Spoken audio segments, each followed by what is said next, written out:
So thank you again for allowing me to kind of come in and observe you and then give you a rating and talk about it and kind of work with you for the year for my program. So I just wanted to go over your lesson and just give you a couple questions. I know I sent them to you before, but just a couple post-observation questions about your lesson. So in general, how do you feel like the lesson went? Do you feel like it was successful or unsuccessful? And what do you think that the students really kind of learned out of your intended lesson? Okay. So I think it was successful because I think, speaking to the read aloud component of it, I think all of the students were engaged.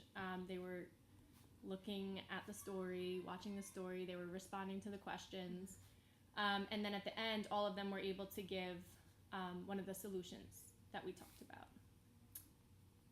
And then in the small group, I felt like it needed some improvement in certain areas, but I did feel like it was successful because all of them were able to point to which one had more. In the two groups of the cubes. Okay. And what kind of evidence do you have on student learning? So my clipboard, that part I was very upset with myself about because I thought I had placed it on the rug. Okay. And when I went down to go look for it, when I was getting ready for the exit ticket, I was like, oh my goodness, it's not there. So instead I just wrote kind of scribbles on the lesson plan that I had printed out. And that we'll see in the ratings, that was actually a feedback thing. I was so upset because there's no evidence. If you noticed, I was kind of looking around the room and I was like, where did that clipboard go? And then I found it when you guys left. It was sitting on the cubbies. And I was very upset because I had I designed it with specific checklists and everything. Okay. And then I had filled it in after and put that all on gold. But in the moment. But in the moment. So I was kind of scribbling to capture. Exactly. And then, so the things that I did write down afterwards, that when they were able to say more, when they used the word fewer, if they said the same, what they pointed to, the things that they said at the exit ticket. So. Okay. And at any point in your lesson, in your read aloud lesson or your small group or even just the little clips of choice that we did see, did you have to depart from your lesson? Yes, I did. During the small group, I noticed that when I gave them the egg cartons, they were having trouble lining it up. Some of them were going on to the other, if they were like using the color green, they were going from one row to the next row, and it was supposed to stay in that one row. So when I noticed that like multiple children were having trouble with that, I took it from them and I said, okay, we're gonna do this one all together. So then I kind of revisited that, just the guided practice. Yeah, that was definitely a part where I had to change something. Okay. And how do you think your classroom procedures, such as your routines, your transitions, enhanced or distracted from your lesson?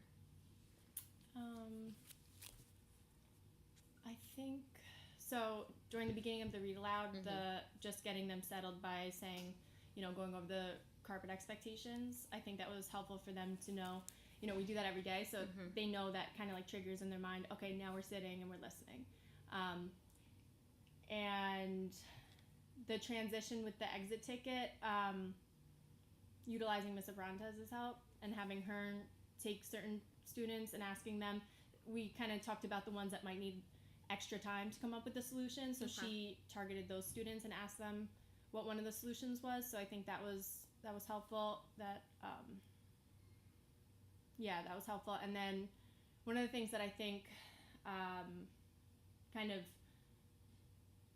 could have been better in terms of routines was I was scanning the room because I wanted to make sure I was aware of all students, but I kind of I said, oh, Ms. Abrantes, and I told her a specific direction within the lesson, and I think it kind of distracted during the small group. Okay. So maybe if I was just, I don't know, if I wasn't a nonverbal cue enough or something, or something like that. Yeah, maybe a nonverbal cue. Yes. And if you had an opportunity to teach a lesson again, either the read aloud or the small group, to the same group of students, what would you do differently? Okay, so I would definitely cut the small group and make it a little bit, cut it shorter. Okay. Because I felt like at the end they were one of them said, "I'm tired, Miss Schumer." Like, now we know. Keep that to yourself. Okay. But yeah, so I felt like if I had let the independent practice kind of take place within the interest areas, because right when I sent them off to their areas, I went over to Skylar in dramatic play, and in the pot she had 3 strawberries and 1 egg, and I was able to say, "Oh, which is more, the strawberries or the egg?" And she told me the strawberries were more, and she told me that the egg was fewer. So if I didn't keep pushing it with the egg cartons in the small group and just kind of let them go to their areas and then check in with each individual in their areas, and just be kind of intentional with whatever materials they are really interested in working with. That sounds good. Okay, so what I did is I have your ratings, and so these are your ratings from only those specific areas from the Danielson model, and then we can go through each one of them. So I'll give you a couple seconds just to kind of look over. It is front and back. And normally I would have sent it to you the day before, or at least 2 days before, so you had more time to look at it. So I apologize for that. That's okay.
What are your thoughts? I agreed with a lot of it. These are a lot of the things that I was thinking after the lesson. Okay. Yeah, so just looking at the first one, the long-term goals and or lesson objectives were needed to make connection to knowledge of content. So in order to be effective, it would have to be both of it. So it would have to be the connection. Okay. So you talked about, we've read this lesson yesterday, but now what can we do to make sure that it's instilled for like the remainder of the week or the remainder of the month or whatever your goals are. So setting that up. But I do want to start off with your strengths. Like you're the classroom culture, the classroom climate. You have your power in here, and you also have a volunteer the day that we came. Yeah. Which kind of was like, a little different. And so, and I was just wondering how it was going to work out. Right. And so making sure that everyone is on the same page in terms of your classroom structure and your classroom environment. And so it was just amazing. It was amazing to see in that. And then just the areas so that I would think of for growth would be is just really having a deeper understanding of their knowledge. Like you said, and I love that you said that the small group was too long. Yeah. It was. Yeah. I was like, oh my gosh. Totally. It was a lot. And so what I would have loved for you to do, because there were so many, it was the more, the fewer, the same. I would have loved you to pick one. Yeah. So today we're going to focus on more. Right. Tomorrow we'll focus on fewer. The next day we'll focus on the same. And then another strategy that I think would have made such a difference is if the egg carton was cut in half. Oh. So if you gave them half the egg carton, okay, fill it up.